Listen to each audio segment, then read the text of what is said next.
Apollo 11 और Apollo 12 के जरिए इंसान ने 1969 में चांद पर कदम रख दिया था। इन दोनों सक्सेसफुल मिशंस के बाद 11 अप्रैल 1970 को मून लैंडिंग के लिए अपोलो 13 को लॉन्च किया जाता है। 3 दिन का ट्रैवल करने के बाद अपोलो 13 की स्पेस फ्लाइट जमीन से करीब 3,20,000 किलोमीटर दूर आ चुकी होती है। अगर सब कुछ इसी तरह चलता रहता तो अपोलो 13 में बैठे एस्ट्रोनॉट्स कुछ ही घंटों बाद चांद पर पहुंच जाते। इससे 1 साल पहले ही नील आर्मस्ट्रांग समेत 4 एस्ट्रोनॉट्स चांद पर कदम रख चुके थे।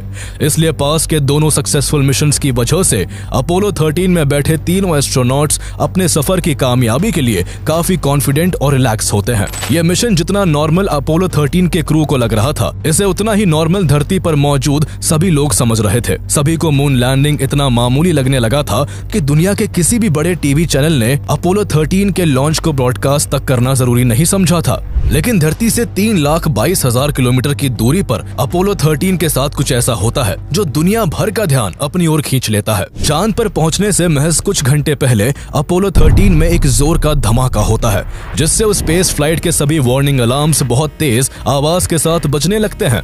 स्पेस फ्लाइट में बैठे क्रू के जांच करने पर पता चलता है कि इस धमाके में एक ऑक्सीजन टैंक ब्लास्ट हो चुका था, जिससे उसकी पूरी ऑक्सीजन खत्म हो चुकी थी। वही दूसरा ऑक्सीजन टैंक भी लीक करने लगता है और उसमें मौजूद ऑक्सीजन तेजी से अंतरिक्ष में फैलने लगती है। परेशानी ये थी कि एस्ट्रोनॉट्स के चांद पर जाने और वहां से वापस धरती पर लौटने के लिए केवल इन 2 ऑक्सीजन टैंक्स का ही इंतजाम था। एस्ट्रोनॉट्स इन ऑक्सीजन टैंक का इस्तेमाल केवल सांस लेने के लिए नहीं, बल्कि पानी और इलेक्ट्रिसिटी के लिए भी करते थे।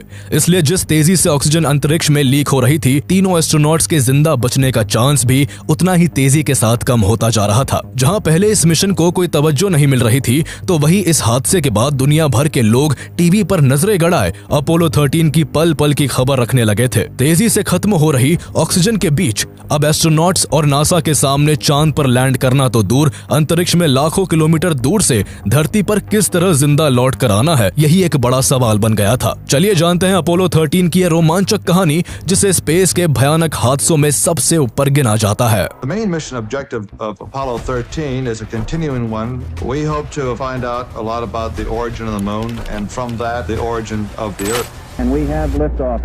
It's kind of difficult here. Okay, Houston, we've had a problem here. Houston, we've had a problem. The flight of the Apollo 13 to the moon is in serious jeopardy this morning and is not going to make a moon landing. I think it is as critical, perhaps probably the most critical situation we faced so far in the manned spaceflight program in flight. The crew were beginning to suffer. It was a dire state. It was a real emergency situation. Are the astronauts safe, I think? Well, Apollo Control, Houston, we've just had loss of signal from Honeysuckle. The last moments of Apollo 13. The best thing we can do now is just to listen and hope. साल 1961 में American president John F Kennedy ने जब 1960 का दशक खत्म होने से पहले ह्यूमन को चांद पर पहुंचाने का प्रॉमिस किया, तो मून लैंडिंग का मिशन पूरे अमेरिका के लिए एक नेशनल गोल बन गया। इसी मकसद से नासा का अपोलो प्रोग्राम शुरू होता है और 20 जुलाई 1969 वह ऐतिहासिक दिन बना जब नील आर्मस्ट्रांग और बज ऑल्ड्रिन चांद पर कदम रखते हैं। यह अपोलो 11 मिशन था, जिसके जरिए इंसान ने चांद पर पहुंचकर इतिहास रच दिया था। साल 1969 में अपोलो 11 के बाद अपोलो 12 भी एक सक्सेसफुल मून लैंडिंग मिशन रहता है, जिसके चलते 2 और एस्ट्रोनॉट्स चांद पर पहुंचते हैं और वापस धरती पर सुरक्षित लौट आते हैं। इस तरह नासा ने मून लैंडिंग के लिए अपोलो 20 तक का प्लान किया हुआ था। इसलिए अपोलो 11 और अपोलो 12 के बाद अपोलो 13 मिशन की बारी आती है। लेकिन इस बीच बदलते वक्त के साथ लोगों का इंटरेस्ट भी बदलता जा रहा था। 2 सफल मून लैंडिंग मिशन के बाद अमेरिकी जनता उससे ऊब चुकी थी। लोगों का चांद को लेकर फैसिनेशन फीका पड़ता जा रहा था। वही इन मिशन में बेशुमार पैसा खर्च हो रहा था, जिस वजह से अमेरिकन गवर्नमेंट भी इन स्पेस मिशंस को लेकर काफी कश्मकश की स्थिति में थी। अगर केवल अपोलो 11 की बात करें तो उस समय उस पर $355 मिलियन का खर्च हुआ था, जो आज के हिसाब से $3 बिलियन यानी करीब 25,000 करोड़ रुपए होते हैं। ये खर्च केवल एक अपोलो 11 का था, जबकि नासा ने अभी ऐसे 8 और मिशंस को प्लान कर रखा था। ये 1970 का समय था, जब अमेरिका वियतनाम वॉर जैसी उलझनों से जूझ रहा था और ऐसे में स्पेस मिशंस में किए जा रहे बेशुमार खर्चों की वजह से अमेरिकी सरकार को काफी विरोध का सामना करना पड़ता है। इसलिए अमेरिकी गवर्नमेंट ने नासा के बजट पर कैंची चलाना शुरू कर दिया, जिस वजह से 4 जनवरी 1970 को नासा द्वारा अपोलो 20 को कैंसिल कर दिया जाता है, जो कि प्लान के हिसाब से अपोलो प्रोग्राम का आखिरी मून लैंडिंग मिशन था। लगातार घटते जन समर्थन और कम होते बजट के बीच नासा द्वारा 11 अप्रैल 1970 को अपोलो 13 लॉन्च किया जाता है। अपोलो 13 का मेन ऑब्जेक्टिव चांद पर साइंटिफिक एक्सप्लोरेशन करना था, जिसके जरिए चांद और धरती के अस्तित्व के बारे में जरूरी जानकारी इकट्ठा की जा सके। अपोलो 13 को फ्लोरिडा के उसी केनेडी स्पेस सेंटर से लॉन्च किया गया जहां से अपोलो 11 और अपोलो 12 ने उड़ान भरी थी। इस बार भी अपोलो 13 को लॉन्च करने की जिम्मेदारी सैटर्न 5 नाम के पावरफुल रॉकेट के ऊपर ही थी। इसके अलावा अपोलो 13 की स्पेस फ्लाइट को भी पिछले स्पेस मिशंस की तरह 3 मॉड्यूल्स को जोड़कर तैयार किया गया था, जिसमें एक कमांड मॉड्यूल था जिसमें एस्ट्रोनॉट्स के रहने और सब कुछ ऑपरेट करने की व्यवस्था थी, जिस वजह से ये स्पेस फ्लाइट का सबसे जरूरी हिस्सा होता है। दूसरा सर्विस मॉड्यूल था जिसमें फ्यूल सेल्स, ऑक्सीजन टैंक्स और हाइड्रोजन टैंक समेत कई जरूरी बंदोबस्त किए गए थे, जिनसे कमांड मॉड्यूल में बैठे एस्ट्रोनॉट्स के लिए हवा, पानी और बिजली का इंतजाम होता था। इसका तीसरा हिस्सा लूनर मॉड्यूल होता है, जो चांद पर लैंड करने और वहां से वापस उड़ान भरने के लिए जिम्मेदार था। लॉन्च के कुछ मिनट बाद ही अपोलो 13 अर्थ की ऑर्बिट में दाखिल हो जाता है और वहां कई चक्कर काटने के बाद अर्थ की ऑर्बिट से निकलकर चांद की तरफ बढ़ने लगता है। हर मिशन की तरह इस अपोलो 13 में भी 3 एस्ट्रोनॉट्स बैठे हुए थे। जिम लोवेल इस मिशन के कमांडर होते हैं, जो कि इस समय नासा के सबसे अनुभवी एस्ट्रोनॉट्स में से एक थे। इन्होंने सबसे ज्यादा वक्त स्पेस में गुजारा हुआ था। लोवेल अपोलो 8 मिशन का भी हिस्सा रह चुके थे, जो कि चांद की ऑर्बिट में पहुंचने वाली पहली क्रूड स्पेस फ्लाइट थी। अपोलो 13 के इस मिशन में उनके साथ कमांड मॉड्यूल के पायलट जैक स्वीगर्ट और लूनर मॉड्यूल के पायलट फ्रेड हैसी होते हैं। हालांकि कमांड मॉड्यूल के पायलट पहले केन मैटिंगली होने वाले थे, लेकिन लॉन्च के कुछ दिन पहले वो जर्मन मीजल से इन्फेक्टेड एक इंसान के कांटेक्ट में आ गए, जिस वजह से खतरे को भांपते हुए नासा अपोलो 13 के लॉन्च से केवल 48 घंटे पहले उनकी जगह मिशन के लिए जैक स्वीगर्ट को शामिल करता है। लास्ट मोमेंट पर हुए इस बदलाव के बाद भी अपोलो 13 के क्रू के बीच सब कुछ तालमेल के साथ हो रहा था और तीनों एस्ट्रोनॉट्स कोऑर्डिनेट करते हुए चांद की तरफ बढ़ रहे थे। धरती से चांद पर पहुंचने के लिए लगभग 4 दिन का समय लगता है, इसलिए लॉन्च के करीब 55 घंटे बाद अपोलो 13 आधे से ज्यादा रास्ता तय कर चुका था। सफर की शुरुआत से ही अपोलो 13 के एस्ट्रोनॉट्स धरती पर अमेरिका के ह्यूस्टन शहर में मौजूद मिशन कंट्रोल के साथ कांटेक्ट में बने हुए थे। ये सब कुछ एक रूटीन का हिस्सा था और इस दौरान सब कुछ इतना नॉर्मल था कि अपोलो 13 में बैठे एस्ट्रोनॉट्स बोर हो रहे थे। इसलिए खाली समय को देखते हुए तीनों एस्ट्रोनॉट्स टीवी के लिए एक ब्रॉडकास्ट रिकॉर्ड करते हैं, जिसमें वो स्पेस फ्लाइट के अंदर की जिंदगी को दिखाते हुए बताते हैं कि वो कम ग्रेविटी में किस तरह रहते हैं। अपोलो 13 के लॉन्च की तरह उसके इस लाइव ब्रॉडकास्ट को भी दुनिया के किसी भी बड़े टीवी चैनल ने एयर नहीं किया। पब्लिक अब अपोलो मिशंस में अपनी दिलचस्पी खो चुकी थी, जिस वजह से एस्ट्रोनॉट्स की स्पेस फ्लाइट के अंदर की जिंदगी को देखने में बहुत ही कम लोगों ने इंटरेस्ट दिखाया। लेकिन किसे पता था कि इग्नोर किए गए इस ब्रॉडकास्ट से केवल कुछ मिनट बाद अपोलो 13 के साथ कुछ ऐसा होगा जो अपनी ही धुन में खोई हुई दुनिया का ध्यान अपनी ओर खींच लेगा। स्पेस फ्लाइट में बोर हो रहे एस्ट्रोनॉट्स को भी कोई अंदाजा नहीं था कि अब से कुछ मिनट बाद उनकी जिंदगी में एक ऐसा भूचाल आने वाला था जो उन्हें जिंदगी और मौत के बीच लाकर खड़ा कर देगा। हल्की फुल्की बातचीत से भरा 49 मिनट्स का टीवी ब्रॉडकास्ट रिकॉर्ड करने के बाद एस्ट्रोनॉट्स अपने रूटीन मेंटेनेंस के काम में लग जाते हैं। हमेशा की तरह इस समय भी एस्ट्रोनॉट्स ह्यूस्टन मिशन कंट्रोल से कांटेक्ट में होते हैं और वहां से मिल रहे इंस्ट्रक्शंस को फॉलो करते हैं। इस दौरान मिशन कंट्रोल ने कमांड मॉड्यूल के पायलट जैक स्वीगर्ट से ऑक्सीजन टैंक में लगे फैन को ऑन करके लिक्विड ऑक्सीजन को स्टर करने को कहा। दरअसल जब भी कोई स्पेस मिशन भेजा जाता है तो उसमें ऑक्सीजन और हाइड्रोजन समेत हर जरूरी गैस को लिक्विड फॉर्म में कन्वर्ट करके भेजा जाता है, ताकि कम जगह में ज्यादा गैस को स्टोर किया जा सके। लेकिन स्पेस में टेम्परेचर इतना कम होता है कि ये लिक्विड ऑक्सीजन भी जमने लगती है और इसलिए ऑक्सीजन टैंक में एक फैन लगाया जाता है ताकि समय समय पर फैन को चलाकर ऑक्सीजन को सही अवस्था में लाया जा सके। ये सब काम केवल क्रायोस्टर के एक स्विच को ऑन करने से बहुत ही आसानी से हो जाता था। इसलिए जब मिशन कंट्रोल ने जैक स्वीगर्ट को इस स्विच को ऑन करने को कहा तो उन्होंने ऑर्डर को फॉलो करते हुए स्विच को चालू कर दिया। ये 13 अप्रैल की रात का समय था और इस इस छोटे से काम को निपटाने के बाद क्रू सोने वाला था। अभी तक अपोलो 13 3 दिनों के सफर के बाद धरती से करीब 3,20,000 किलोमीटर दूर आ चुका था और अगले दिन जिम लोवेल और फ्रेड हैसी चांद पर कदम रखने वाले थे। लेकिन जैक स्वीगर्ट द्वारा क्रायोस्फीयर के स्विच ऑन करने के अगले ही मिनट कुछ ऐसा होता है जो इनके चांद पर पहुंचने के सपने को चकनाचूर कर देता है। क्रायोस्फीयर का स्विच दबाने के अगले ही मिनट अपोलो 13 के स्पेस फ्लाइट में एक जोर का धमाका होता है। यह धमाका इतना तेज था कि स्पेस फ्लाइट समेत तीनों एस्ट्रोनॉट्स अपनी अपनी जगह से हिल जाते हैं। एस्ट्रोनॉट्स के सामने मौजूद सिस्टम के इंडिकेटर्स लाल होने लगते हैं, वार्निंग अलार्म्स बहुत तेज आवाज के साथ बजने लगते हैं और स्पेस फ्लाइट के कई जरूरी सिस्टम्स काम करना बंद कर देते हैं। एकदम से हुई उस उथल पुथल से एस्ट्रोनॉट्स को कुछ भी समझ नहीं आता कि ये सब क्या हो रहा था और क्यों हो रहा था। इस गड़बड़ी और अफरा तफरी की तुरंत जानकारी देते हुए एस्ट्रोनॉट्स ने ह्यूस्टन मिशन कंट्रोल से कहा, Houston, we have had a problem here. Okay, Houston, we've had a problem here. This is Houston. Say again, please. Houston, we've had a problem. इस दौरान ह्यूस्टन मिशन कंट्रोल को भी नहीं पता था कि आखिर अपोलो 13 के साथ ये कैसी गड़बड़ी हुई है और इसके पीछे क्या वजह है। लेकिन मिशन कंट्रोल और स्पेस फ्लाइट के सिस्टम्स की लड़खड़ाती रीडिंग से ये जरूर कंफर्म हो चुका था कि कुछ बहुत भयानक हुआ है। इन लड़खड़ाती रीडिंग्स में सबसे ज्यादा दिल दहला देने वाला डेटा ऑक्सीजन टैंक्स का था। उन्होंने देखा कि एक ऑक्सीजन टैंक की रीडिंग 0 हो चुकी थी और दूसरे ऑक्सीजन टैंक की रीडिंग का कांटा तेजी से नीचे गिर रहा था। एक्सप्लोजन को हुए अब तक 13 मिनट गुजर चुके थे और किसी के पास कोई क्लू नहीं था कि आखिर ऐसा क्यों हो रहा है। तभी कमांडर जिम लोवेल ने लेफ्ट साइड की विंडो से बाहर झांक कर देखा तो उनके होश उड़ गए। उन्होंने मिशन कंट्रोल को बताया कि स्पेस फ्लाइट से कोई गैस तेजी से स्पेस में लीक हो रही है। इस मंजर के बाद जब सभी कड़ियों को जोड़कर देखा गया तो पता चला कि आखिर ये सब क्या हो रहा था। दरअसल जब क्रायोस्फीयर का स्विच ऑन किया गया था तभी एक ऑक्सीजन टैंक में लगे फैन की वायरिंग में स्पार्क होता है। ऑक्सीजन की मौजूदगी में वहां हुआ ये छोटा सा स्पार्क आग का रूप ले लेता है, जिस कारण उस ऑक्सीजन टैंक में जोर का धमाका होता है। यह ऑक्सीजन टैंक नंबर 2 था जो इस धमाके में पूरी तरह से डिस्ट्रॉय हो चुका था। वही इस धमाके की वजह से उसके पास ही रखा ऑक्सीजन टैंक नंबर 1 भी डैमेज हो जाता है और उसकी ऑक्सीजन भी लीक होने लगती है। यह ब्लास्ट इतना तेज था कि सर्विस मॉड्यूल की साइड का एक पैनल उखड़कर स्पेस में उड़ जाता है और उसी खुली जगह से ऑक्सीजन टैंक से लीक होकर तेजी से स्पेस में फैलने लगती है। मुसीबत इस बात की थी कि सर्विस मॉड्यूल में केवल 2 ऑक्सीजन टैंक्स मौजूद थे जो कमांड मॉड्यूल में बैठे एस्ट्रोनॉट्स को जिंदा रखने के लिए हवा, पानी और बिजली का इंतजाम कर रहे थे। धमाके से केवल ऑक्सीजन टैंक ही नहीं बल्कि सर्विस मॉड्यूल में लगे 3 में से 2 फ्यूल सेल्स पूरी तरह खत्म हो जाते हैं जो कि कमांड मॉड्यूल को पावर सप्लाई करने का काम कर रहे थे।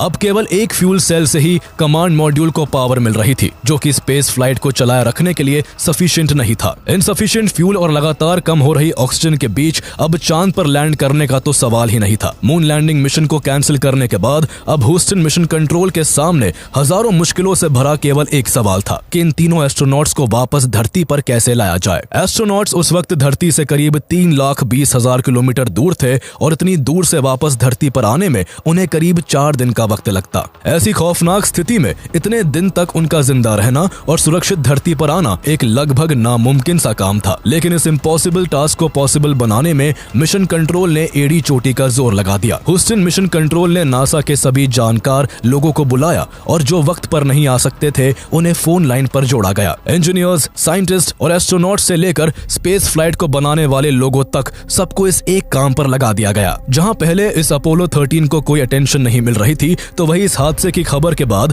दुनिया भर के अखबार और न्यूज चैनल्स अपोलो 13 की हेडलाइन से भर गए। दुनिया के कोने कोने में इस बात की चर्चा होने लगी। पब्लिक अपोलो 13 से जुड़ी हर एक खबर के लिए टीवी स्क्रीन पर नजरें गड़ाए बैठी थी। दूसरी तरफ स्पेस में मौजूद एस्ट्रोनॉट्स का बुरा हाल था। जिस कमांड मॉड्यूल में एस्ट्रोनॉट्स बैठे हुए थे उसमें अब केवल कुछ ही देर की पावर सप्लाई बची थी, जिससे आगे का सफर पूरा करके वापस धरती पर आना नामुमकिन था। वही धरती पर मौजूद मिशन कंट्रोल एस्ट्रोनॉट्स को वापस लाने के लिए एक सुरक्षित तरीका तलाश कर रहा था। मिशन कंट्रोल के पास मेनली 2 ऑप्शंस थे जिनके जरिए अपोलो 13 को वापस धरती पर लाया जा सकता था। पहला ऑप्शन ये था कि सर्विस मॉड्यूल के मेन इंजन का इस्तेमाल करके पूरी स्पेस फ्लाइट को धरती की तरफ वापस मोड़ दिया जाए।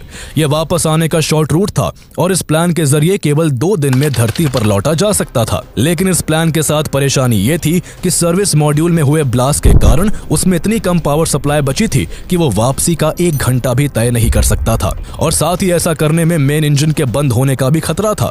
इसके बाद दूसरा ऑप्शन ये था कि वापस मुड़ने के बजाय आगे चांद की तरफ बढ़ा जाए और चांद के अराउंड घूमकर चांद की ग्रेविटी का इस्तेमाल करते हुए धरती की तरफ आया जाए। ये प्लान बहुत ज्यादा डिस्टेंस को कवर जरूर करता था, लेकिन इसमें चांद की ग्रेविटी के सपोर्ट की वजह से कम पावर का इस्तेमाल होता, इसलिए मिशन कंट्रोल ने दूसरे ऑप्शन को अप्रूव किया और साथ ही इस पूरे सफर के लिए कमांड मॉड्यूल की जगह इससे अटैच्ड लूनर मॉड्यूल को इस्तेमाल करने का डिसीजन लिया, जिसके अंदर ऑक्सीजन और पावर का अलग से बंदोबस्त था। ये सब कुछ तय करने में काफी वक्त गुजर चुका था और कमांड मॉड्यूल की पावर सप्लाई खत्म होने की कगार पर थी। धमाके के करीब 1 घंटे बाद मिशन कंट्रोल ने एस्ट्रोनॉट्स को आदेश दिया कि वो कमांड मॉड्यूल के सभी सिस्टम्स को टर्न ऑफ कर दे और लूनर मॉड्यूल में शिफ्ट हो जाए। आदेश के अनुसार अब आगे की यात्रा एस्ट्रोनॉट्स को लूनर मॉड्यूल से ही करनी थी, जिसका असल में काम केवल मून पर लैंड करने और वहां से वापस मून की ऑर्बिट में आने का था। इसके बाद जिस लूनर मॉड्यूल को चांद की ऑर्बिट में ही छोड़ दिया जाता था, उसका इस्तेमाल अब एक लाइफ बोट की तरह पूरा सफर तय करने के लिए किया जाना था। लेकिन इस लूनर मॉड्यूल को इस तरह से तैयार किया गया था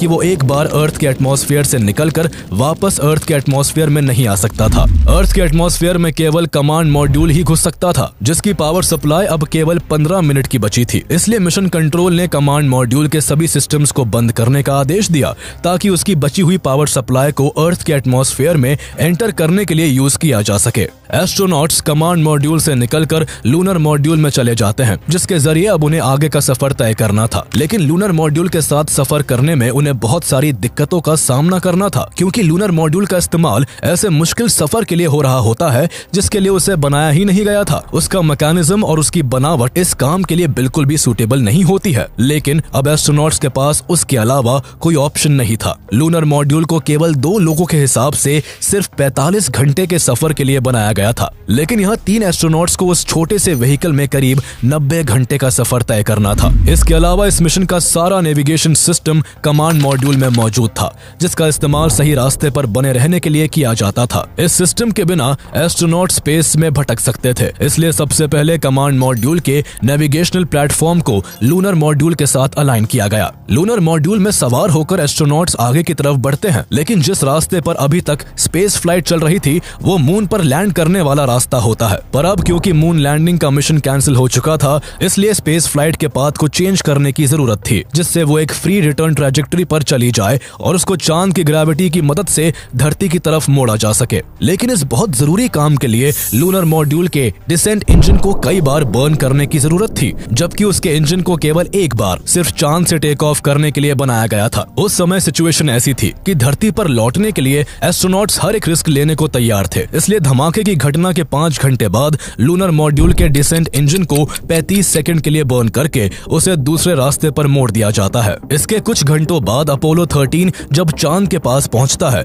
तो लूनर मॉड्यूल के इंजन को दूसरी बार करीब 5 मिनट के लिए बर्न किया जाता है ताकि स्पीड को और तेज किया जा सके। इसके करीब 2 घंटे बाद अपोलो 13 चांद के अराउंड घूमते हुए चांद के पीछे पहुंच जाता है, जिसे फार साइड और dark side of the moon कहा जाता है। इस समय अपोलो 13 धरती से 4 लाख किलोमीटर से भी ज्यादा दूर था और ये एक रिकॉर्ड बन जाता है जहां तक कोई भी इंसान आज तक दोबारा नहीं पहुंच पाया। इसके बाद मून का चक्कर लगाते हुए मून की ग्रेविटी का इस्तेमाल करके स्पेस फ्लाइट को धरती की तरफ तेजी से मोड़ा गया। इसके कुछ वक्त बाद रफ्तार को तेज करके जर्नी को छोटा करने के लिए लूनर मॉड्यूल के इंजन को तीसरी बार फायर किया जाता है। ये खुशकिस्मती ही थी कि लूनर मॉड्यूल ये तीसरा बर्न भी झेल लेता है और अपोलो 13 तेज रफ्तार से धरती के डायरेक्शन में बढ़ने लगता है। इसके अलावा एक अच्छी चीज ये थी कि सर्विस मॉड्यूल में जो धमाका हुआ था वो चांद पर पहुंचने से पहले हुआ था। अगर यही हादसा चांद पर पहुंचने और वहां से निकलने के बाद धरती की तरफ लौटने के वक्त होता तो जिस लूनर मॉड्यूल में अभी तीनों एस्ट्रोनॉट्स बैठकर धरती की दिशा में बढ़ रहे थे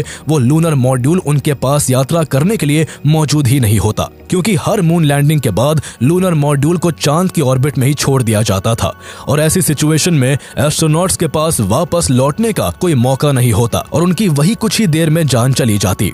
लेकिन ऐसा भी नहीं था कि लूनर मॉड्यूल में रहना एस्ट्रोनॉट्स के लिए कोई आसान काम था, बल्कि उन्हें इस पूरे सफर के दौरान भारी मुश्किलों का सामना करना पड़ रहा होता है। पहली परेशानी इलेक्ट्रिसिटी की थी, जो लूनर मॉड्यूल में इतनी मात्रा में नहीं थी कि उसके सारे सिस्टम्स लगातार 4 दिन तक काम कर सके। इसलिए बिजली बचाने के लिए उसकी सभी नॉन एसेंशियल सिस्टम्स को बंद कर दिया गया। इन बंद किए गए उपकरणों में वो हीटर्स भी थे जो ठंडे स्पेस में एस्ट्रोनॉट्स को गर्माहट पहुंचा रहे थे और जिनके बंद होने से अब एस्ट्रोनॉट्स को भारी ठंड का सामना करना पड़ रहा था। बहुत ज्यादा ठंड की वजह से एस्ट्रोनॉट्स का खाना भी जम जा रहा था।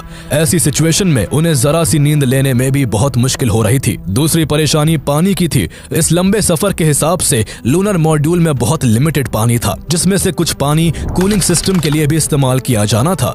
इसी वजह से हर एस्ट्रोनॉट पूरे दिन में केवल 200 ml पानी पीकर गुजारा कर रहा था। इन मुश्किलों के दौरान एस्ट्रोनॉट्स एक बात से निश्चिंत थे कि लूनर मॉड्यूल में ऑक्सीजन की कोई कमी नहीं थी। उसमें सफिशिएंट ऑक्सीजन थी और कुछ ऑक्सीजन टैंक बैकअप के तौर पर भी मौजूद थे। लेकिन लूनर मॉड्यूल में एस्ट्रोनॉट्स के लिए कार्बन डाइऑक्साइड एक बड़ी परेशानी का कारण बनती है। दरअसल धरती पर हमारे सांस छोड़ते समय जो कार्बन डाइऑक्साइड रिलीज होती है उसे धरती पर वातावरण बैलेंस कर लेता है, लेकिन स्पेस फ्लाइट्स में इस CO2 गैस को बैलेंस करने के लिए लिथियम हाइड्रोक्साइड के कैनिस्टर्स का इस्तेमाल किया जाता है। लेकिन लूनर मॉड्यूल का कैनिस्टर केवल 2 लोगों के लिए लगा था, जो सिर्फ 2 दिन तक काम कर सकता था, जबकि उसमें 3 एस्ट्रोनॉट्स को 4 दिन तक गुजारा करना था, जिस वजह से CO2 की मात्रा तेजी से बढ़ती जा रही थी और उसे अगर कंट्रोल नहीं किया जाता तो एस्ट्रोनॉट्स की जान भी जा सकती थी। ऐसे में कमांड मॉड्यूल के बड़े लिथियम हाइड्रोक्साइड के कैनिस्टर्स को भी यूज में नहीं लिया जा सकता था, क्योंकि उसकी शेप और डिजाइन लूनर मॉड्यूल के कैनिस्टर्स से बिल्कुल अलग थी, जिस वजह से उन्हें साथ में सीधे तौर पर इस्तेमाल नहीं किया जा सकता था। ऐसे में मिशन कंट्रोल ने एस्ट्रोनॉट्स को गाइड करते हुए स्पेस फ्लाइट में मौजूद प्लास्टिक की थैलियां, कुछ पाइप और टेप जैसी कई चीजों के अरेंजमेंट से इस प्रॉब्लम को सॉल्व करवाया, जिससे लूनर मॉड्यूल में CO2 की बढ़ती क्वांटिटी को कंट्रोल कर लिया गया। ऐसी बहुत सी परेशानियों का सामना करते हुए 17 अप्रैल 1970 की सुबह को अपोलो 13 तेज रफ्तार से अर्थ के काफी करीब पहुंच जाता है। अब एस्ट्रोनॉट्स को अर्थ के एटमॉस्फेयर में दाखिल होने से पहले 2 बहुत जरूरी काम करने थे। सबसे पहले उन्हें री एंट्री के लिए स्पेस फ्लाइट को राइट एंगल पर सेट करना था, क्योंकि अगर अर्थ के एटमॉस्फेयर में घुसने के दौरान स्पेस फ्लाइट का एंगल जरा सा भी गलत होता तो एस्ट्रोनॉट्स की जान खतरे में पड़ सकती थी। लेकिन ऐसा करने का कोई भी सिस्टम लूनर मॉड्यूल में मौजूद नहीं था, इसलिए सारा काम एस्ट्रोनॉट्स को कंट्रोल मिशन के इंस्ट्रक्शन पर मैनुअली करना पड़ा और राइट एंगल को फिक्स कर लिया गया। अब अर्थ के एटमॉस्फेयर में एंटर करने से पहले दूसरा काम यह था कि एस्ट्रोनॉट्स को लूनर मॉड्यूल से निकलकर वापस कमांड मॉड्यूल में जाना था, क्योंकि केवल कमांड मॉड्यूल ही अर्थ के एटमॉस्फेयर में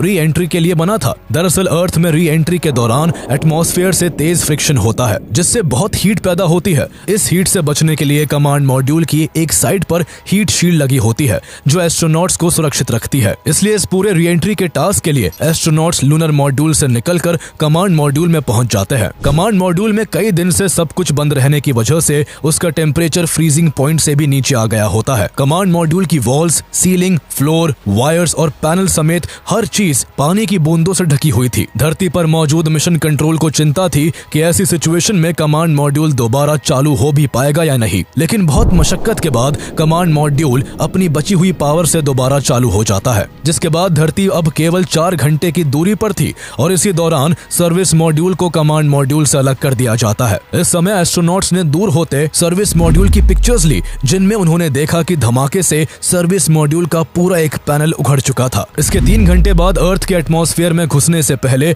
कमांड मॉड्यूल से उस लूनर मॉड्यूल को भी अलग कर दिया गया, जिसका इस्तेमाल अब तक एक लाइफ बोट की तरह किया गया था। इसके बाद कमांड मॉड्यूल को अर्थ के एटमॉस्फेयर में री एंट्री करनी थी और पैसिफिक ओशन में एक तय इलाके के अंदर गिरना था। एस्ट्रोनॉट्स को पैसिफिक ओशन से निकालने के लिए यूएस नेवी के जहाज पहले से ही तैनात किए हुए थे। पूरी दुनिया की निगाहें टीवी पर जमी हुई थी। ये हैरत की ही बात थी कि जिस अपोलो 13 के लॉन्च को सभी नजरअंदाज कर चुके थे, उसी अपोलो 13 की वापसी को करीब 40 मिलियन लोग टीवी पर लाइव देख रहे थे। हजारों किलोमीटर प्रति घंटे की रफ्तार से अपोलो 13 का कमांड मॉड्यूल अर्थ के एटमॉस्फेयर में दाखिल होता है। इस री एंट्री के दौरान एस्ट्रोनॉट्स का मिशन कंट्रोल से संपर्क टूट जाता है। आमतौर पर यह कम्युनिकेशन ज्यादा से ज्यादा 3 मिनट के लिए ब्रेक होता है, लेकिन 3 मिनट गुजर जाने के बाद भी एस्ट्रोनॉट्स की तरफ से कोई जवाब नहीं आ पाता। इसके बाद का हर गुजरता पल सभी को कई घंटों के बराबर महसूस होता है। मिशन कंट्रोल को चिंता सता रही थी कि कहीं एक्सप्लोजन के दौरान कमांड मॉड्यूल की हीट शील्ड डैमेज न हो गई हो, क्योंकि अगर ऐसा होता तो री एंट्री के दौरान पैदा होने वाली हीट से कमांड मॉड्यूल जलकर जलकर राख हो जाता। जब तय वक्त से पूरा 1 मिनट ज्यादा गुजर गया तो पूरी दुनिया की सांसें थम गई। न्यूज मीडिया के कैमरा आसमान में ताक रहे थे। एस्ट्रोनॉट्स की फैमिलीज उनकी सलामती की दुआएं कर रही थी। सभी के दिलों की धड़कनें इस एक विचार से रुक गई थी कि कहीं अपोलो 13 के एस्ट्रोनॉट्स जान की बाजी हार ना गए हो। लेकिन करोड़ों दुआएं आसमान में पहुंची भी और उनका असर भी हुआ। तय वक्त से करीब 1.5 मिनट बाद मिशन कंट्रोल को एस्ट्रोनॉट्स का जवाब सुनाई देता है, जिसमें उनकी सलामती की बात थी। कुछ ही मिनट बाद टीवी की स्क्रीन पर पूरा मंजर दिखाई देने लगा। हवा में पैराशूट उड़ते हुए दिखाई दिए जो कमांड मॉड्यूल को सेफली नीचे ला रहे थे। इसके कुछ ही देर बाद कमांड मॉड्यूल पैसिफिक ओशन में जा गिरता है, जिसके बाद यूएस नेवी द्वारा एस्ट्रोनॉट्स को वहां से रेस्क्यू किया गया। इस तरह अपोलो 13 के लॉन्च के 6 दिन बाद 17 अप्रैल 1970 के दोपहर करीब 1 बजे तीनों एस्ट्रोनॉट्स वापस धरती पर सुरक्षित लौट आए। लेकिन एस्ट्रोनॉट्स के सुरक्षित लौट आने से भी एक सवाल जिसे कोई नजरअंदाज नहीं कर सकता था, वो ये था कि आखिर ऑक्सीजन टैंक नंबर 2 में ऐसा ब्लास्ट किस वजह से हुआ। इसकी जांच पड़ताल के लिए नासा ने एक रिव्यू बोर्ड को स्थापित किया, जिनकी जांच में कई चीजें सामने आई। दरअसल जो ऑक्सीजन टैंक ब्लास्ट हुआ था वो अपोलो 13 से पहले अपोलो 10 के लिए इस्तेमाल होने वाला था। लेकिन उस समय मेंटेनेंस के लिए निकालते वक्त ये ऑक्सीजन टैंक 2 इंच की हाइट से गिर जाता है। यह यूं तो बहुत मामूली सी ऊंचाई थी, लेकिन एक्सपर्ट्स का मानना है कि इस दौरान ऑक्सीजन टैंक में अंदर कुछ डैमेज हुआ होगा, जिसे टेस्टिंग के दौरान नोटिस नहीं किया जा सका। इसके अलावा एक इंसिडेंट और सामने आता है। जब अपोलो 13 के लॉन्च से महज 3 हफ्ते पहले काउंटडाउन डेमोन्स्ट्रेशन टेस्ट हो रहा था, जिसमें ऑक्सीजन टैंक्स को भरकर खाली किया जाता है। इस दौरान जहां पहले नंबर का ऑक्सीजन टैंक तुरंत पूरा खाली हो जाता है, तो वही दूसरे नंबर का ऑक्सीजन टैंक केवल 8% ही खाली हो सका। इसलिए इसे खाली करने के लिए इंजीनियर्स ने उसके हीटर्स को 65 वोल्ट की पावर पर कई घंटों तक चलाए रखा। एक्सपर्ट्स द्वारा माना जाता है कि इस दौरान ऑक्सीजन टैंक के वो थर्मोस्टेट स्विच डैमेज हो गए थे, जिन्हें केवल 28 वोल्ट की पावर के लिए डिजाइन किया गया था। इन स्विचेस के डैमेज होने से टैंक के अंदर के हाई टेम्परेचर को कंट्रोल नहीं किया जा सका और इस तेज तापमान में फैन के वायर्स पर लगी टेफ्लॉन इंसुलेशन डैमेज हो गई, जिसके बाद इस टैंक के फैन को बार बार चलाने से ये धमाका हुआ। इस भूल से नासा ने सीखा कि स्पेस बहुत भयानक जगह है, जहां मिशन के बीच अगर कोई ऐसा फॉल्ट हो जाए तो किस तरह एस्ट्रोनॉट्स की जान पर बन सकती है। अपोलो 13 मून पर लैंड नहीं कर सका, लेकिन तीनों एस्ट्रोनॉट्स का ऐसा खतरनाक हादसे के बाद जिंदा लौटना अपने आप में एक बड़ी सफलता थी। इसलिए इस मिशन के फेल होने के बावजूद इस अपोलो 13 को द सक्सेसफुल फेलियर का नाम दिया गया। अपोलो 13 के बाद नासा ने 1971 में अपोलो 14 और अपोलो 15 को सफलतापूर्वक चांद पर पहुंचाया और उसके अगले साल 1972 में अपोलो 16 और अपोलो 17 भी सक्सेसफुल मून लैंडिंग मिशन रहते हैं। अपोलो 13 के बाद के इन चारों मिशंस के दौरान चांद पर जो एक्सपेरिमेंट्स किए गए, उनसे इंसान की साइंटिफिक अंडरस्टैंडिंग में काफी इजाफा हुआ। सभी अपोलो मिशंस के दौरान एस्ट्रोनॉट्स चांद से करीब 382 केजी पत्थर, धूल और अन्य सैंपल्स पृथ्वी पर लेकर आए, जिन पर आज भी रिसर्च जारी है। 3.5 सालों के अंदर नासा ने चांद पर 6 सफल मून लैंडिंग्स करके 12 लोगों को चांद पर उतारा। 1972 में अपोलो 17 नासा का आखिरी मून लैंडिंग मिशन बना। इसके बाद अपोलो प्रोग्राम को बंद कर दिया गया। इसके बंद होने के पीछे पब्लिक के इंटरेस्ट का कम होना, अमेरिका का उस वक्त वियतनाम वॉर और सिविल राइट मूवमेंट जैसी सिचुएशंस में उलझना और लगातार नासा का बजट कम होना सबसे बड़े कारण थे। 1972 के बाद 50 से भी ज्यादा साल गुजर गए, लेकिन तब से आज तक कोई इंसान चांद पर नहीं जा सका, जिसकी सबसे बड़ी वजह पैसा है। स्पेस मिशंस में बेशुमार खर्चा होता है। अगर नासा के अपोलो प्रोग्राम के खर्च की बात करें तो उस वक्त इस पर $28 बिलियन का खर्च हुआ था, जो आज के हिसाब से करीब $280 बिलियन के बराबर होता है। ये खर्च कितना है उसका अंदाजा इस बात से लगाया जा सकता है कि 2023 में भारत का स्पेंडिंग बजट $549 बिलियन था। यानी सिर्फ नासा के अपोलो प्रोग्राम पर आज की भारत जितनी बड़ी अर्थव्यवस्था की सालाना खर्च की आधी राशि खर्च कर दी गई थी। ये खर्चा इतना ज्यादा है कि तब से कोई भी देश इतना खर्च करके इंसान को चांद पर भेजने की हिम्मत नहीं कर पाया। इसके अलावा नासा के 6 सक्सेसफुल मून लैंडिंग मिशंस के तहत इंसानों द्वारा मून को काफी हद तक जाना जा चुका है और बाकी की रिसर्च और एक्सप्लोरेशंस के लिए खर्चा बचाते हुए एडवांस रोवर्स से काम लिया जाता रहा है, जिसमें भारत का चंद्रयान 3 भी भी एक सक्सेसफुल मिशन रहा है। वही नासा का फोकस अपोलो प्रोग्राम के बाद चांद से हटकर space shuttle, international space station और अदर प्लैनेट एक्सप्लोरेशन में लग गया था, जिसमें नासा ने सबसे ज्यादा फोकस मार्स के एक्सप्लोरेशन पर रखा, क्योंकि ये हमारे सोलर सिस्टम का एक ऐसा प्लैनेट है जिस पर जीवन के होने की काफी पॉसिबिलिटी है। यही वजह है कि साइंटिस्ट का ध्यान आज मून से ज्यादा मार्स पर है। लेकिन ऐसा नहीं है कि अब कभी भी मून पर ह्यूमन लैंडिंग नहीं होगी, क्योंकि नासा 2017 से चांद पर फिर से इंसानों को भेजने का मिशन प्लान कर रहा है, जिसका नाम आर्टेमिस प्रोग्राम है। इस प्रोग्राम के जरिए इंसान को और भी एडवांस टेक्नोलॉजी के साथ फिर से चांद पर भेजा जाएगा और इस बार मकसद केवल चांद पर एक्सप्लोर करने का नहीं बल्कि वहां परमानेंट बेस बनाने का है। और इसी कड़ी में इस प्रोग्राम का लॉन्ग टर्म गोल मार्स पर इंसानों को सुरक्षित भेजने का भी है। इसलिए पूरी उम्मीद लगाई जा सकती है कि इस दशक के खत्म होने से पहले इंसानों को फिर से चांद पर देखा जा सकेगा।